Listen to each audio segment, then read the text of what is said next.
Harbaugh right now. Right. So our goals would be to beat Ohio State and Michigan State in the same year, win the Big Ten championship, and win the national championship. Those are our 4 goals.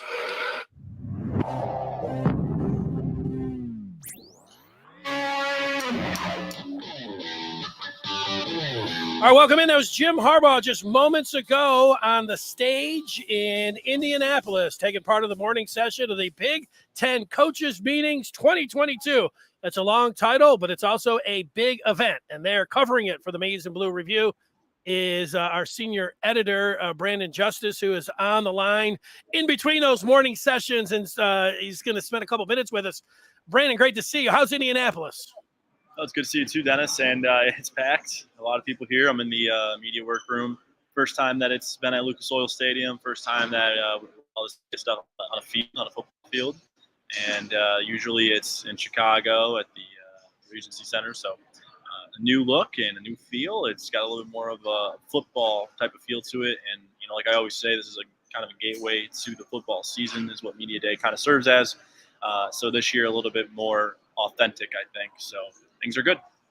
Well, it gets my juices flowing. Jim Harbaugh, that's the best place to start. The Michigan coach was the last to speak in the morning sessions. What was your takeaway from Jim Harbaugh? How'd you think he did? I think it's business as usual for Jim Harbaugh. He is who he is, and he handled it the same way he normally does. And I know there was a little bit of a interesting answer at the end of his presser, but aside from that one, everything I think he handled well. I think he was the only coach to get 2 questions from the junior journalists program, which is like some young children that get to live out some dreams here. I think one's like 12 and the other was like 14. So he was the only coach that had to answer 2 of those. So he had an interesting setup there, but I got asked about JJ and Cade. And I think the takeaway there was that that's still an open race. He said JJ's going to be a hard starting quarterback to beat out, and Cade's going to be a hard starting quarterback to beat out. I think we got confirmation that that's very much so a race. Aside from that, really, I think it was just business as usual. I think we'll get some more answers out of him when he does his breakout session at, I believe it's 3:30, where he will have a little bit more of sentimental type of. You're much closer to him. It's not like you have to stand in front of national television, state your name, and ask your question. So he'll probably field about 50 questions as opposed to the 10 he had to field a few moments ago. So my takeaway would just be business as usual. Harbaugh, and doing what he has to do to answer the right questions. Yeah, much more non-formal coming up. I'm with you when you get to sit around and talk with him in a table setting. The one-word answer was just a no at the end. Tom Crawford from up there in Lansing asking Harbaugh about the group of 5 teams that he's playing this year, Colorado State, Hawaii State, UConn, and it's the same thing on the slate. Then he was like, you think that's going to be the same or what? And he's like, I don't know. No, I don't know. And so, yeah, that was that. You always have to get a little bit of that from Harbaugh, a little bit of that flavor. And you got it, as far as you mentioned it went through it when he talked about Cade McNamara and he was talking about the quarterback competition. When he said Cade's going to be tough to beat as the starter for like 1 second, I was like, whoa, he is named the starter. Cade's going to be tough. And then a second later, he's like, well, JJ's going to be tough to beat as the starter. I'm like, oh, okay. Oh, there you go. But for 1 second, it looked like he was declaring Cade as the starter. Yeah, for a blip, I thought the same thing. But he's going to play that one close to the vest until the season. I don't think that would shock any of us either. But yeah, I know that last question, and I think the issue he took maybe is so he portrayed an issue that he took. That question was that head coaches don't make the schedule; the athletic directors do. And I think he was pretty. I mean, I get it. Like he probably could have said it a little bit better, maybe, but I don't know. And Ask Ward Manual is the real answer to that question. So. Well, that's what you get. Like some people like real easy looking non-conference schedule because they look at other teams that have also just scheduled W's, and the coach does have some input there. But it's one of those things when you get a schedule like this, he can't win now because he has to try to focus his team in on Colorado State when most people are like, oh, Michigan's going to be 3-0. They could play Brandon Justice out there and Otis John Jr., who just messaged in, and the Wolverines, they could start 50 in that quarterback. And, that's the way it goes. And you have a game like Notre Dame and Ohio State to lead things off. Everybody's going crazy about that, a very losable game, but not much you can do as a head coach. But that schedule does line up really well for Michigan. We've talked about that all off season, and it is part of it. I wonder if there's anything that you took away from the commissioner, Kevin Warren, at the beginning, or any of the other coaches, from Scott Frost to Kirk Ferentz to Loxley to Fleck, and any of the things that they had to say. Well, I think everyone is pretty open and honest about what's going on in college football right now. It's growing exponentially. We've never seen it quite like it is right now, between NIL, between expansion, super conferences, and everything in between.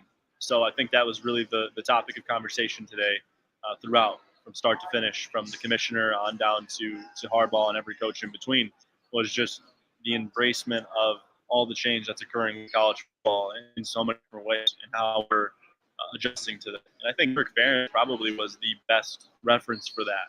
Well, first off, because he's been doing this the longest. That's no secret. He's in his 24th year at Iowa. He's 33rd year. 24th year as the head coach at Iowa, 33rd year total at Iowa.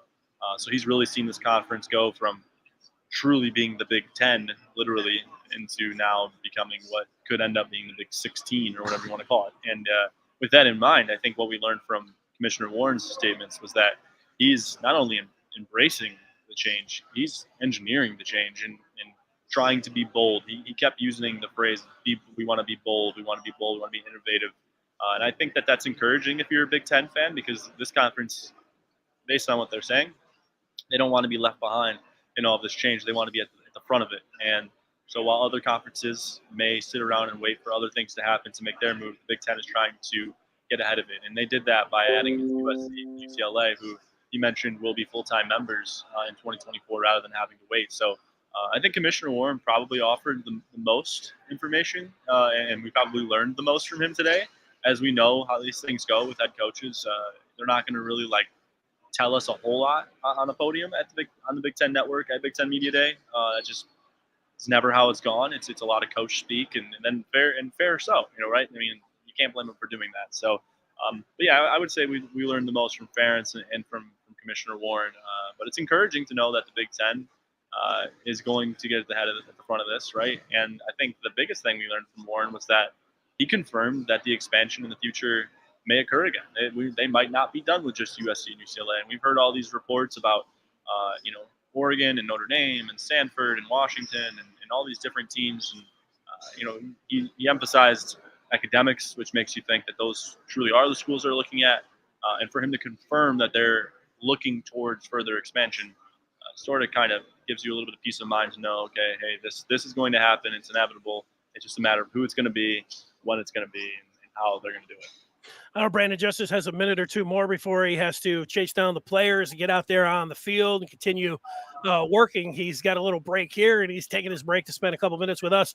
Yeah, when I get to Kirk Ferentz, the first part of what he talked about for a second, I was like, Kirk, you know better, because he said he was worried about where the state of the game is and the direction that it's going.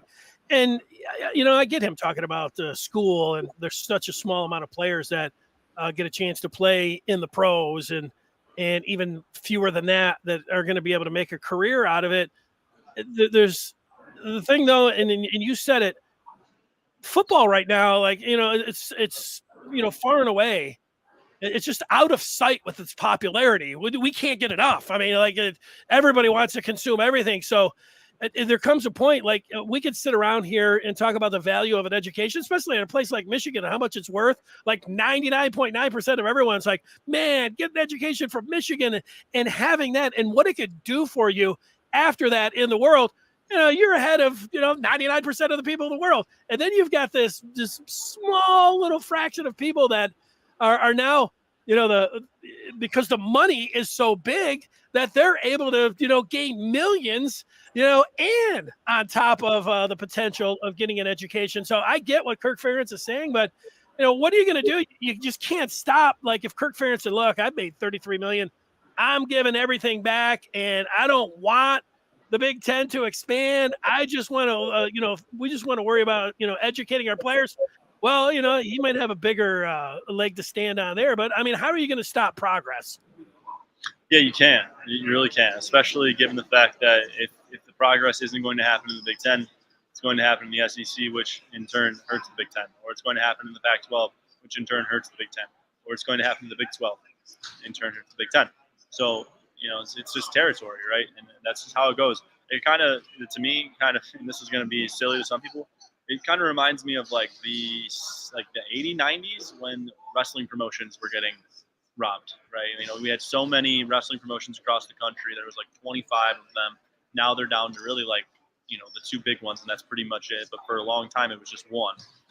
Vince McMahon, WWE, they went out there and bought all of them and made one super mega conference of wrestling. So it's kind of similar to that, in that we had at one point, you think about like 10, 20 years ago, how many conferences we had and how many teams were in each conference and the competition. And to me, what was back then a far more competitive top to bottom alignment in college football. It was more true to the traditions, but at the same time, Pac-10 teams could go play a team from the Mountain West Conference like a Boise State, and a Boise State could end up beating an Oklahoma out of the Mountain West, whereas now we're seeing Boise potentially ending up in like the Big 12 or the Pac-12, and all these teams are now becoming all the group of fives that we used to adore, the media darlings from 10, 20 years ago, are now becoming mainstays in the bigger conferences, and we're consolidating into these mega conferences. And how it plays out is truly a mystery at this point. We have a ton of theories and there's a ton of sources and all that. All we know is that the big picture is it's going to come down to mega conferences, and that's what's going to be. And the Big Ten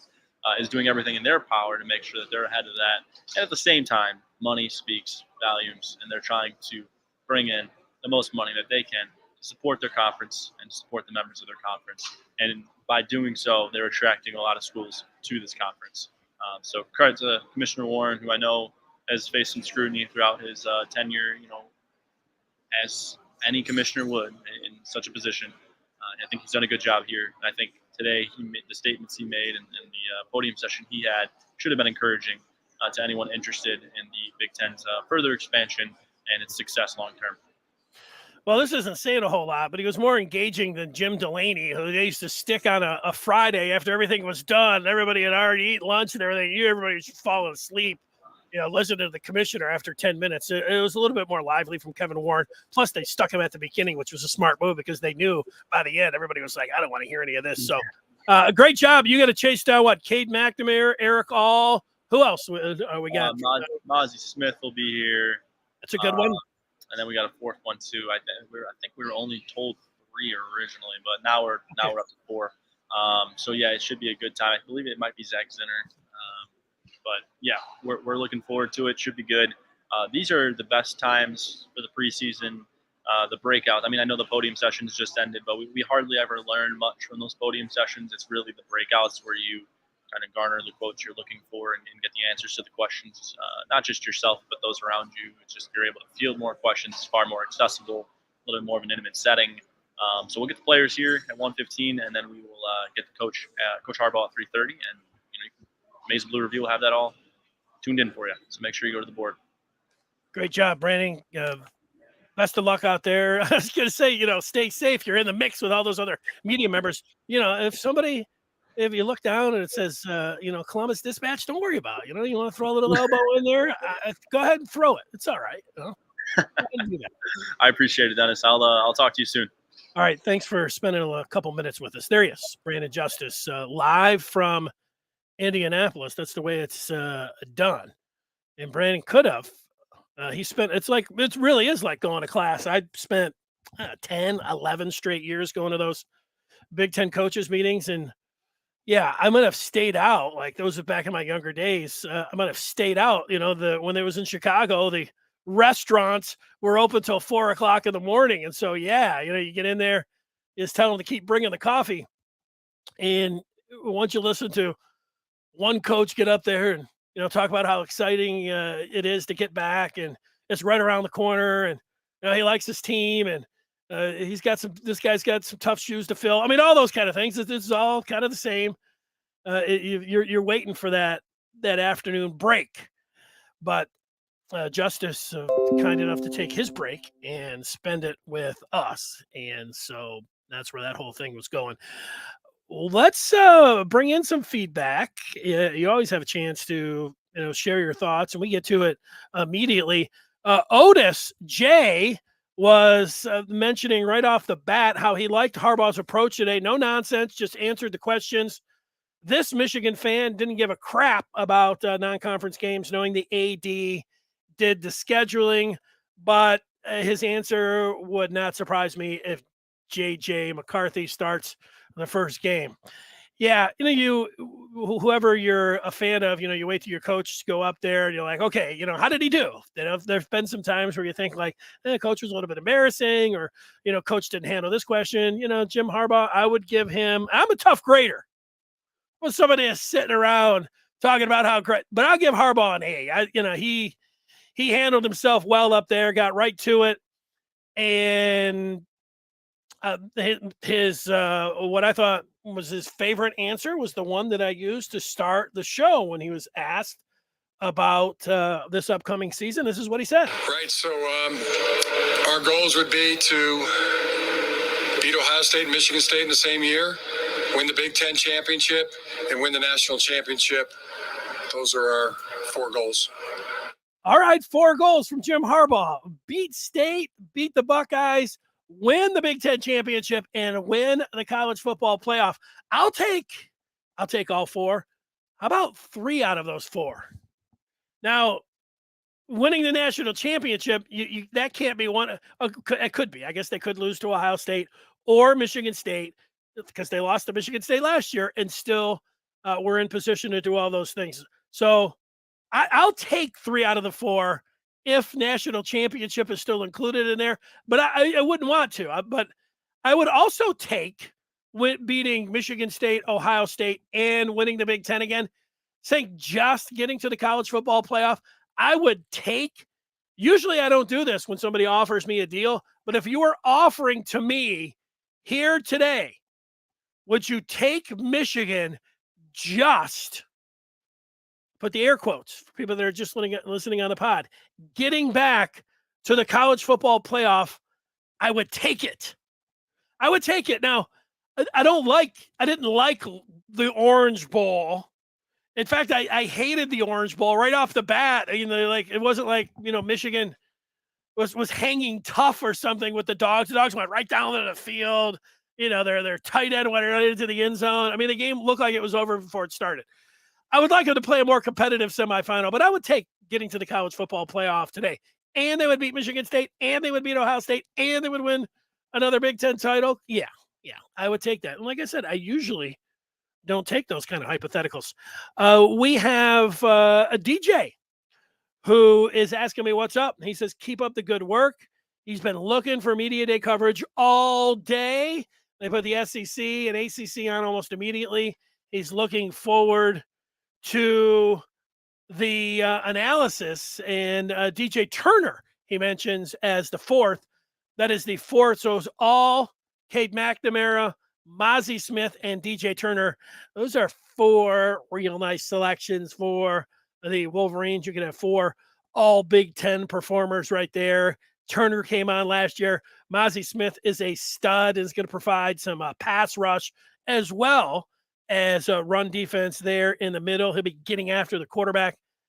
I don't think anybody doubts that. And then all had a crazy good last year.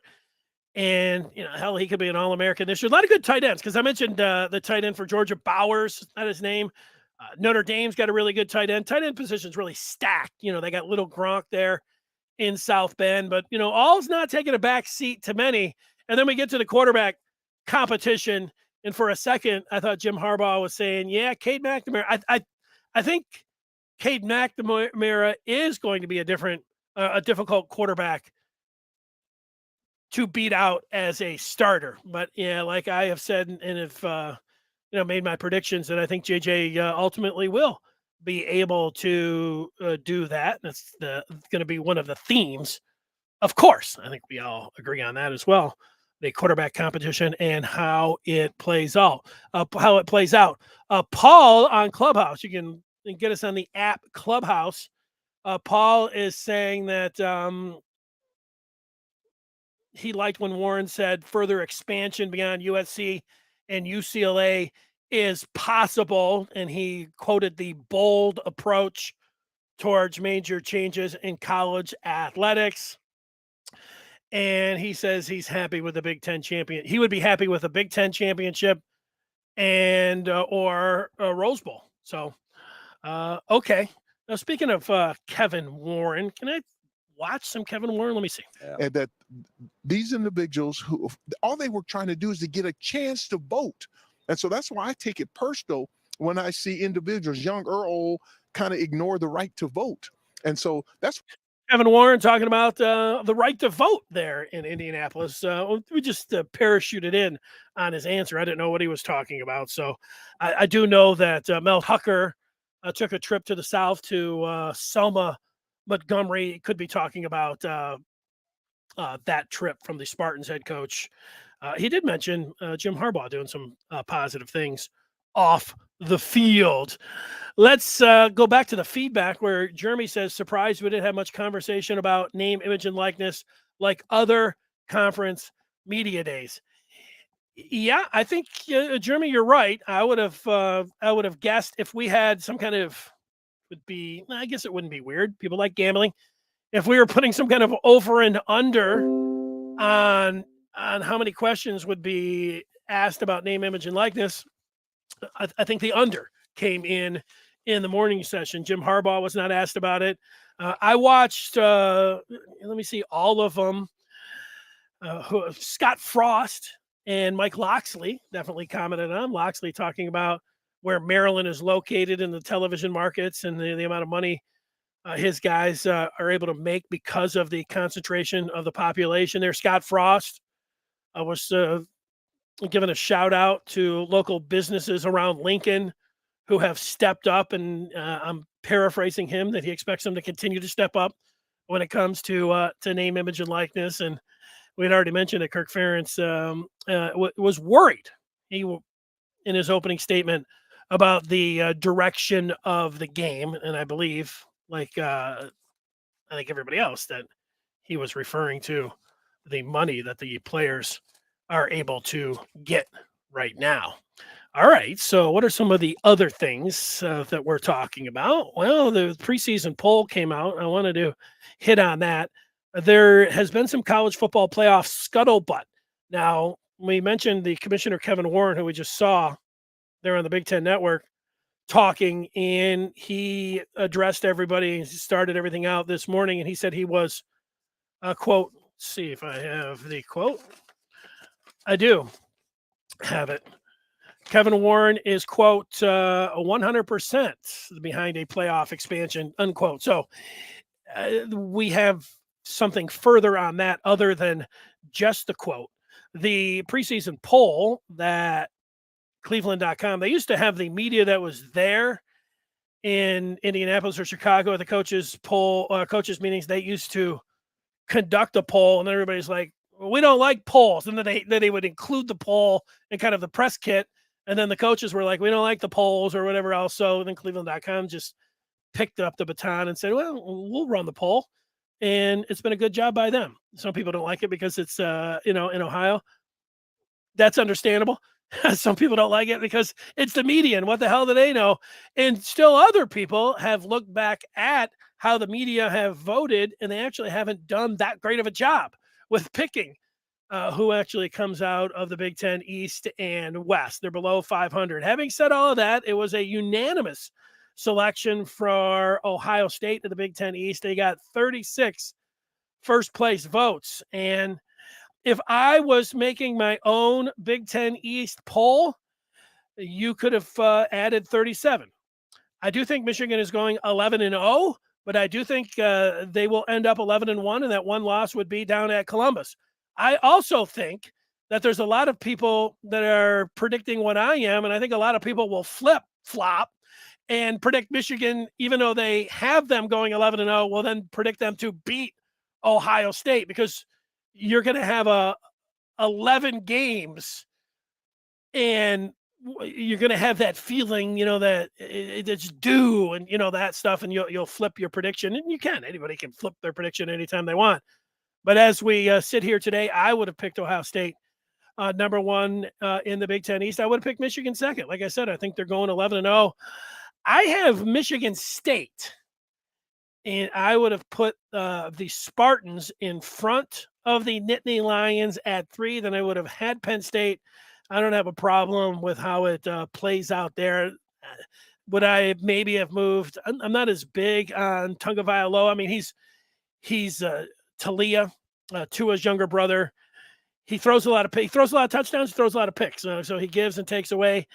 I think I would put Rutgers. I think Schiano's a pretty good coach. I'll put Rutgers in front of Maryland, and I'll put I'd flip a coin maybe between Maryland and Indiana. I'm not going to lose too much sleep over how I would have predicted them. So my difference would have been Rutgers up 1, Maryland down 1, Michigan State up 1, Penn State down 1. That's how I would have voted it. Meanwhile, out in the Big Ten West, I would have put Whiskey. I mean, Whiskey's they've got their typical type team.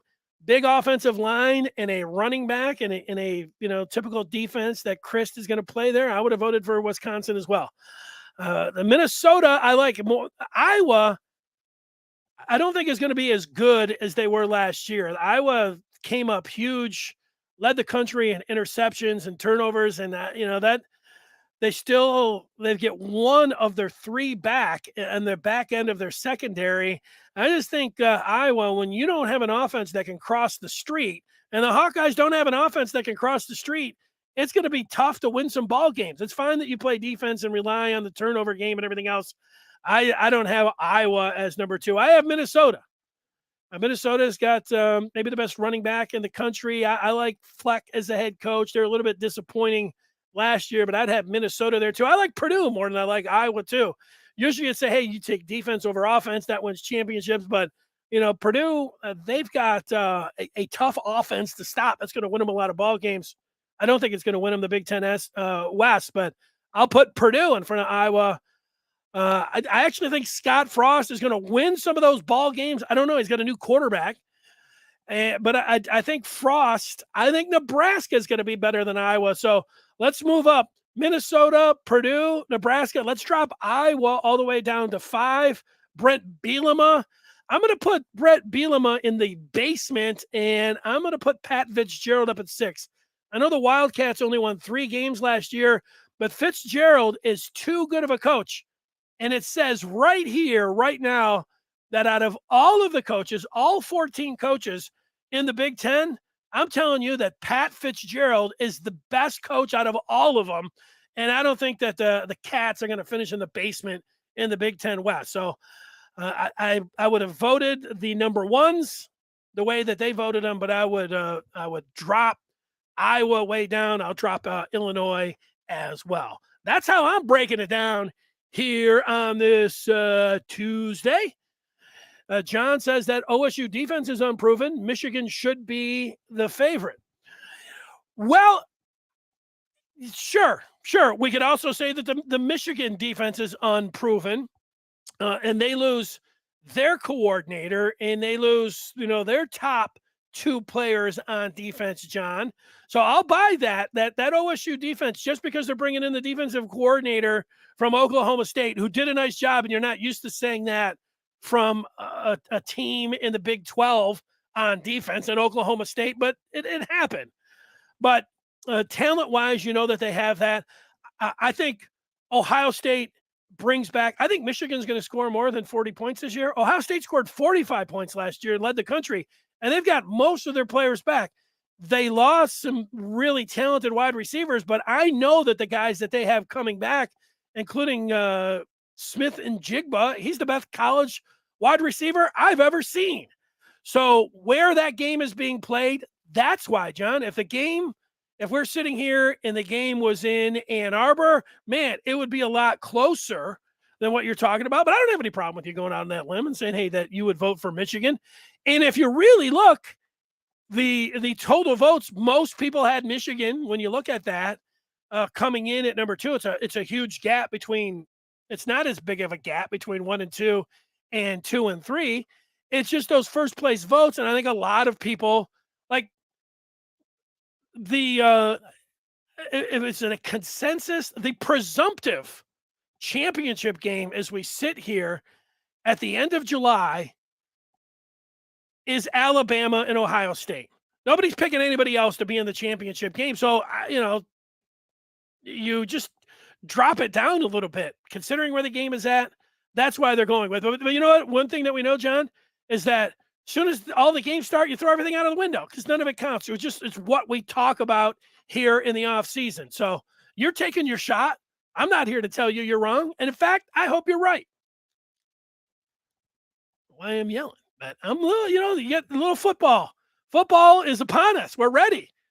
All off season, we've sit here and we've talked about schedules. We're talking about players. We're talking about what's going to happen. And now when you get those coaches and you get those players and they start talking about it, then you start feeling like, wow, this is getting ready to happen. And I like people messaging in and giving their thoughts on what's going to go down. Otis saying it didn't matter who was the favorite last year. Did it? No, it didn't. That's a great point, Otis. It sure didn't. John's basing off of last year. Michigan was able to run at will. And you know what, John? If you're making an argument that, that Michigan had a fantastic running attack and that was their identity last year, I would agree with you there. And then if you're going to come back at me and say, you know what? Olusegun Oluwatimi was a top 3 center in all of football last year. And as much as, you're a fan of Michigan and you liked Andrew Vastardis and what he brought to the center position, Oluwatimi, just basing it on the rankings, is a better center.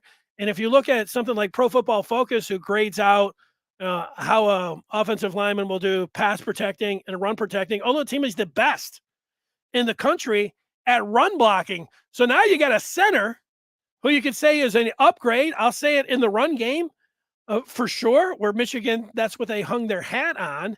And, Trente Jones, who came in, they tore his nameplate off last year. What number was Jones? 53. They put an 80 on him, so they'd put him in as a tight end in some of these, what Michigan was calling a Buffalo package. In these short yarded situations, they got another tackle out there to run the ball. Trente Jones is a road grader when it comes down to firing off the ball and being physical as an offensive lineman. I'm thinking, and you can hold me to it. Go ahead. I think Harbaugh said that coming out of spring camp, that Trente Jones had the best spring out of any Michigan football player. He was at least one of the players that he identified first as having the best spring for Michigan. It looks like he jumped up and grabbed the right tackle job. Michigan overall, whatever you think of the Joe Moore Award for the best offensive line, they put a lot of different variables in there to judge the best offensive line, but they had a very good offensive line, and they have a very good offensive line coming back this year. And they have 2 very explosive backs. The offense, I'll tell you this, between Michigan and Ohio State has the most explosive offense in the country, and Michigan's right on their heels. And Michigan, I think Michigan's going to throw the ball a lot more. Both of their backs catch the ball out of the backfield really well. And you've got Matt Weiss as the offensive coordinator. He's a quarterback coach. They're going to be throwing a lot more. Plus, they got a lot of talent at wide receiver as well. That's why when people ask you how you think Michigan's offense is going to do without Haskins and the offensive linemen, they say, I think they're going to throw the ball a lot more. They've got talented quarterbacks, talented wide receivers, an excellent tight end, and 2 explosive backs that can catch the ball as well as run the ball between the tackles. And there's a couple X factors. They got A.J. Henning, who will probably run the ball more than he catches it. And, you start going through the wide receivers and who's going to be the go-to guy. You want to argue over Cornelius Johnson and Ronnie Bell, who's coming back for the injury. They got a home run threat in Andrell Anthony, who is, I think, the best yards after catch, but I think their best home run hitter, the guy that can take the top off of a defense, is Roman Wilson. That's a lot of chess pieces we're moving around here and talking about. It's fun to talk about the Michigan offense. They are explosive, and they are going to be pretty good. John just subscribed to the channel. Good job, John. Thank you. We appreciate that. John, I think a first-timer here, as somebody's messaging in as well. Here's something for you, John. We're here every day at 1 o'clock talking about Michigan football and basketball, but a lot of Michigan football talk. You like talking about Michigan football? This is a very good place to stop by 1 o'clock every day, because anything that is happening with the Wolverines, whatever the latest in Michigan sports is, we are going to talk about it. And yeah, do we have a little bit more jump in our step today because you see the coaches out there, and you're going to see the players, and they're in Indianapolis. It does get the juices flowing a little bit more, and it takes a little bit for me to just maybe slow it down a little bit. September 3rd is going to be here before we know it. And Michigan's going to be out there on the field. Let's continue with the feedback. I'll do this all day. Read the feedback. Jeremy, this poll is 3-7 in the last 10 years. A pick of the Big Ten winners, so history is on our side. Is that it? 3-7? Maybe we should just start betting against, Jeremy, all of the assembled media. I know this just by picking Michigan over the last few years. Let's see. Let me just go back. In 2016 was when they were short.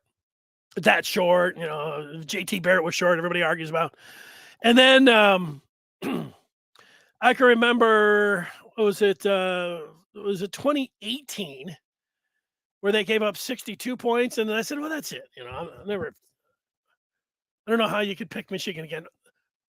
But actually, in the preseason of that year, that they gave up the 62 points. Let me just think it through here for a minute. And my point is that when you go to 2018, that is when they gave up the 62 points. I thought that team, it was now or never.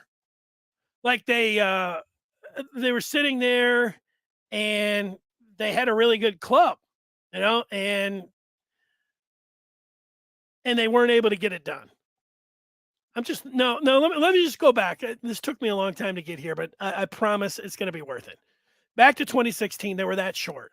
So it felt like they had plateaued, because the next year, they lost at home. They gave them a hell of a game in the first half. Some people wanted to argue that, Michigan kept that game close. It was a close game against the Buckeyes. Haskins, you remember him coming in late.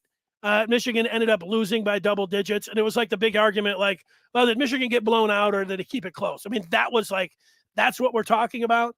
Well, then you get to 2018, and I thought, Michigan, they got a pretty good team. They got a 5-star quarterback coming in Shea Patterson.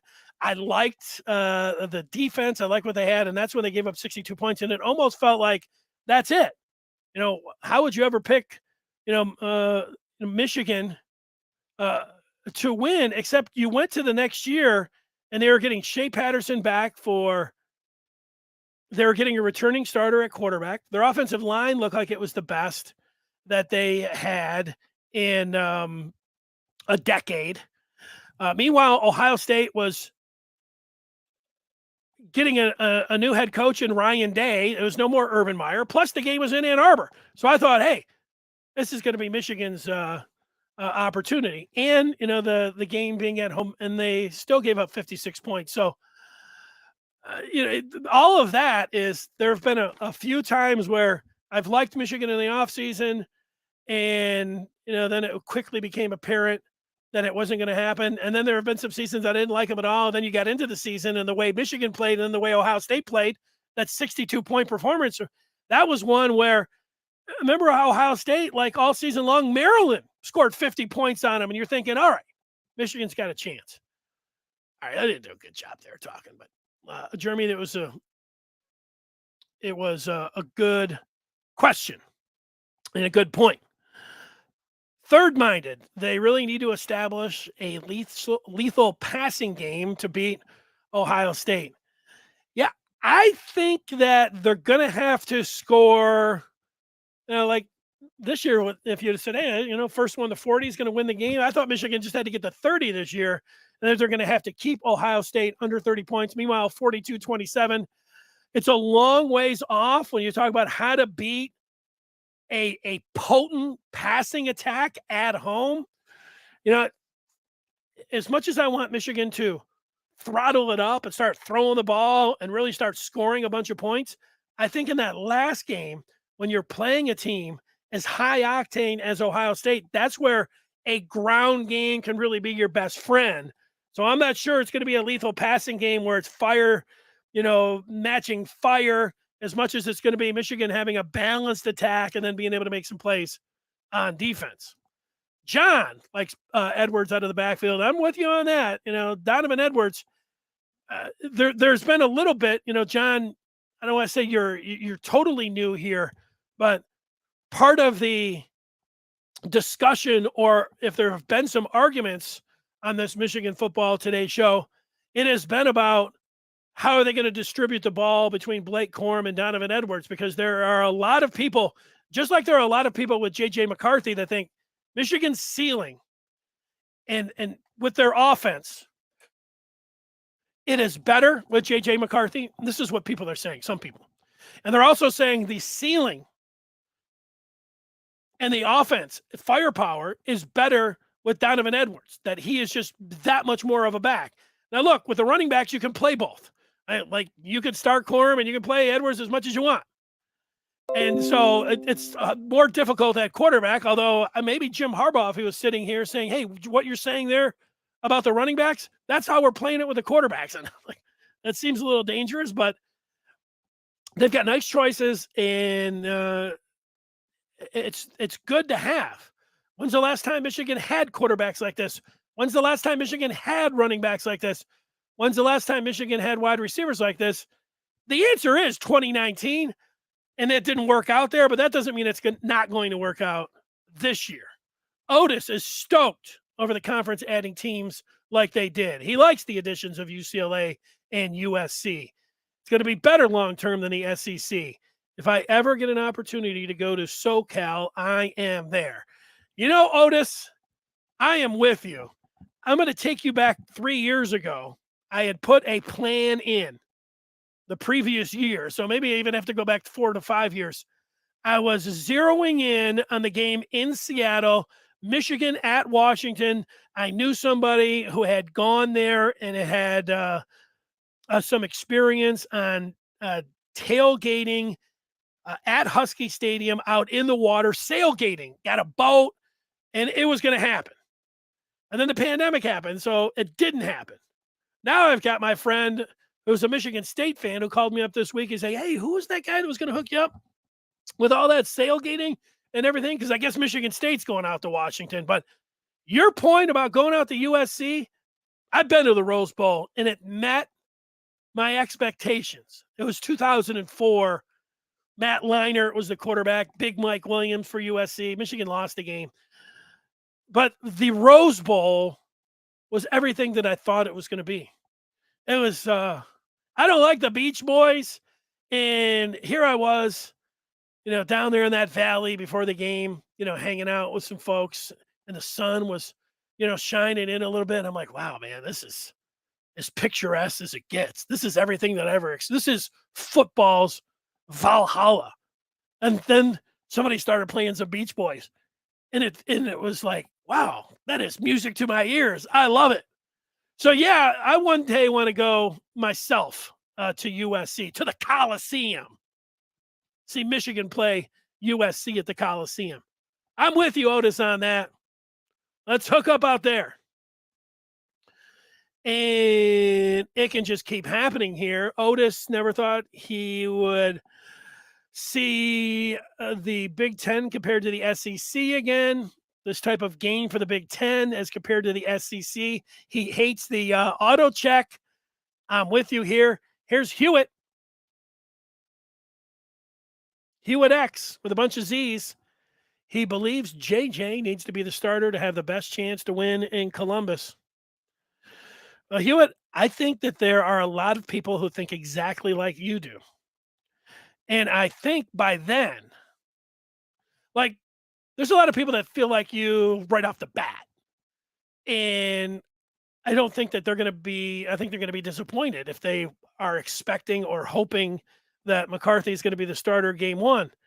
I think game 5, I am predicting that he is going to start the game at Iowa. That's my prediction. But I do think after 11 games that we should know who is the best at the controls and who gives Michigan the best chance to win. So, it's hard. I think everybody knows where you're coming from. KC, you went to the Rose Bowl when it was still epic. Yeah, that's true. It was before the college football playoff. But still, if you get Michigan, there's still something about it. It's the whole thing. All the stuff, all of the history, everything that you would expect. I mean, if you're a biggest sports fan, you're like, man, I really hope this would happen to go somewhere, and it just meets every single expectation that you could possibly have. That was it for the Rose Bowl. And then Michigan lost the game. I remember I came away. It was my first trip to California as well. And so the next day, I was going down to San Diego. We're stopping at Orange County and in the beach along the way. And I'm thinking, I know why these California people don't care as much about football. They're out here on the beach. I'm out here on the beach. I went to, what's the island off of San Diego? Coronado. I'm out there at the hotel. The sun's going down with my sand in my feet in the sand, and the sun's going down. I'm like, come on. I don't care. I think it was one of the only times I said, I don't care if Michigan lost the game. Who cares? I just went to the Rose Bowl. That's it for California, man. They don't. You understand why they don't care as much about sports. Then I came back to Michigan and it ratcheted up, and I cared even more. So that's it. Yeah, the pandemic ruined so much. He's followed Michigan from Florida to Texas and everywhere in between, but not California yet. Otis says Harbaugh is not stupid. He will start the best quarterback. And John is going to compare McNamara to Greasy. He just got it done, nothing flashy, but he's underrated.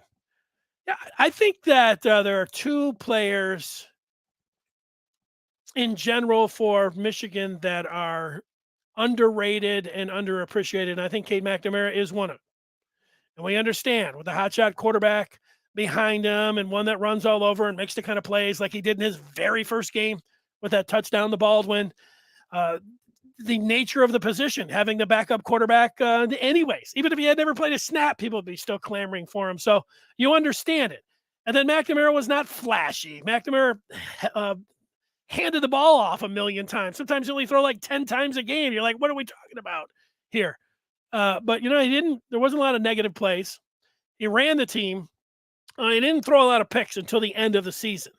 So I do think he's underrated by Michigan fans and underappreciated a little bit. Almost goes with the territory. It does go with the territory. Blake Corum is the other one. And he's got the same thing. He's got the hot shot, local superstar player behind him who that when he got on the field last year and got the majority of the snaps against Maryland, sprung out and looked like a future All-American. And then even against Ohio State when he was out there, remember he threw his hand out and made that catch, and I was like, wow. So I get Donovan Edwards hype. I get JJ McCarthy hype. And it's good. It's good to deal with all of that. All right, Big Ten East standings. I had that. Also got you those Big 10 West predictions, not standings, predictions, and how the media ordered it. Two things that I thought were interesting. I mentioned that Kevin Warren said he was 100% behind playoff expansion today, which was forthcoming by the commissioner. These tweets that I have from Pete Thamel, who works for ESPN, I thought at least gets the scuttlebutt, at least starts making you thinking a little bit more. Last year when they came out with the 12-team proposal for a playoff, like I was like hoping for an 8, then they came out with a 12. And when they went through the whole thing, I was like, wow, I get what they're talking about. But I think maybe they were doing it to kind of say 12 to kind of run an 18 playoff through. And then as soon as they talked about it and it looked like it was going to happen, they shut it down almost as quickly. And there hasn't been great talk about the expanded playoffs, but just over the last 2 weeks has heated up a little bit. Pete Thamel putting a tweet out. This was from today, where he said, at SEC Media Days, Commissioner Greg Sankey acknowledged to ESPN there's an increased chatter about the potential of going to 16. Thamel came back today and tweeted this. One new wrinkle that came up when the Big Ten ADs met this week about the playoff is increased conversation about going to a 16-team playoff. OSU AD Gene Smith to ESPN, quote, 16 just seems to be out there. You can't ignore it. That's the end of the quote from Gene Smith, who has been helping out Commissioner Kevin Warren and the other sounding board that the commissioner has, who the commissioner thanked in his opening remarks today, was Barry Alvarez, the former athletic director and longtime head coach at Wisconsin and longtime, everybody knows Barry Alvarez. So I don't know, like I always thought 8 was like, okay, I'm with 8. And then 12 with the first 4 teams getting a bye, and then the 8 teams, the first round games being on site. Like if you were 5 through 8, 4 of those sites were going to be at a home conference or wherever. Like if Michigan would have been ranked there, they would have had that game in Ann Arbor. So the idea that you might be able to bring like an Alabama or Georgia or Miami of Florida up to Michigan in November or early December, very attractive. I don't think the SEC wants that. And so I think that's why the SEC said, hey, forget that. Let's go to 16. Although I don't think the SEC, we're in such a dominating position right now with the 4. I think that they were the ones that put the stop to everything. They were just like, look, why do we want to do anything? We've got this thing cornered. We've got the market cornered. But 16 teams, like how many games are these teams going to play? And we're like, they do have to cut off. So, maybe the days, and I'm all right with the days of non-conference games. I wouldn't mind one tune-up game and then one very interesting game. But so most of the conferences, not the Big Ten. The Big Ten has added a Big Ten game. So they only have 3 games to play with it. But if you look at Michigan this year, they got 3 easy games. And the next year they got 3 easy games. Sometimes, they have a game like Washington, a home and home. They're supposed to play Texas in the future. They're supposed to play Oklahoma in the future. But I don't think anybody thinks that those games are going to happen. So there's my I wanted to let everybody know, because there is whether you want to, when you hear people saying there is momentum now, people are going to talk about a 16-game playoff. That is a topic for the next week or two to discuss amongst ourselves. How do I feel about it? The first thing I think about is just the amount of games. That's a lot. They're going to have to cut some of the games off of the regular season, and then add them to the playoff, which I'm okay. I'm okay of messing with the non-conference slate, because right now, most of the non-conference slates are not very attractive. Cut it down by 2. And do you really have to play a warm-up game? I think this is going to end up hurting teams like in the state, the directional teams in the MAC. Maybe Eastern doesn't get a payday to go to Michigan State. Maybe, Western is not coming in and just get that fat check from Michigan. And I know there's some Western fans that say, hey, we were in the mix a couple of years ago. I know, but the more that they're going to add at the end, I'm not sure you're going to be able to get in at the beginning. So that's one thing to think about. A lot of things to think about when it comes down to it. Otis was at the game. Michigan lost 19-17 because Greasy tripped on some grass blades before making it to the end zone. What would that have been? 96? I think what you're talking about there. That game against Alabama. I remember him. All right, 2 more on the feedback. We go to Third Minded, who says the team won those games in spite of Cade's poor play A team that wants to be taken serious has to have a quarterback that can win games. Cade can't do that, or not shown that he had. Let me say, Cade can't do that, or not has shown he can. Hasn't shown that he can. JJ's legs are the difference. Yeah, look, third, a little bit of this. You're not necessarily singing to the choir. I'm not sitting here wearing a shiny robe or anything, but I think that Cade's going to be your. McNamara is going to start, and McCarthy is going to start by October 1st. So again, a little bit of singing to the choir. And we wrap it up with Otis, who is for playoff expansion as long as every team has the same criteria.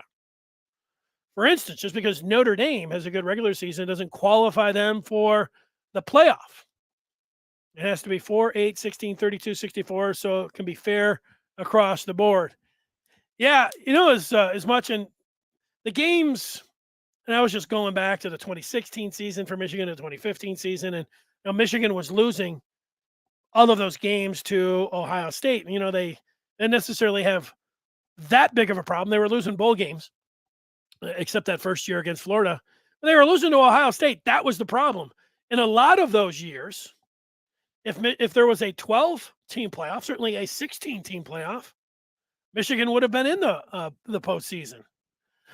And the thing about when USC, these are just things to think about. When USC and UCLA get into the mix, Michigan's going to still have to play Ohio State every year in the regular season. They're going to have to probably play Ohio State twice. I don't really see any way around that. It's not like they're going to say, well, they'll probably meet anyway. That's not true because of the amount of people that tune in for that rivalry game. They're always going to play Michigan, Ohio State. So Michigan is likely going to have to play Ohio State twice. That's going to be a big break for other teams, almost all of the other teams that are not going to have that tie-in.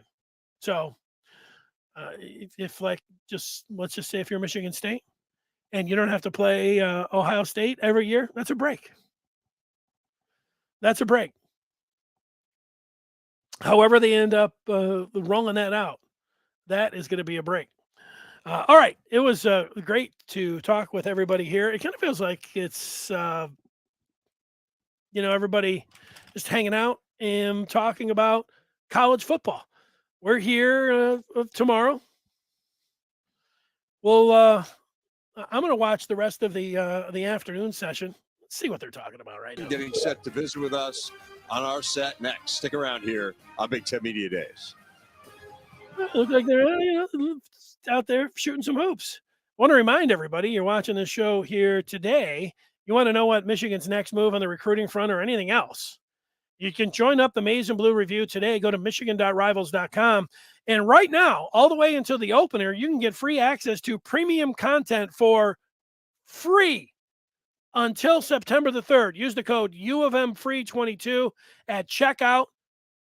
I am on the message board all day long, posing questions, responding to threads, looking information up, talking about Michigan football all day, all night. And when I'm not on the weekends, I'm there on the board talking about Michigan.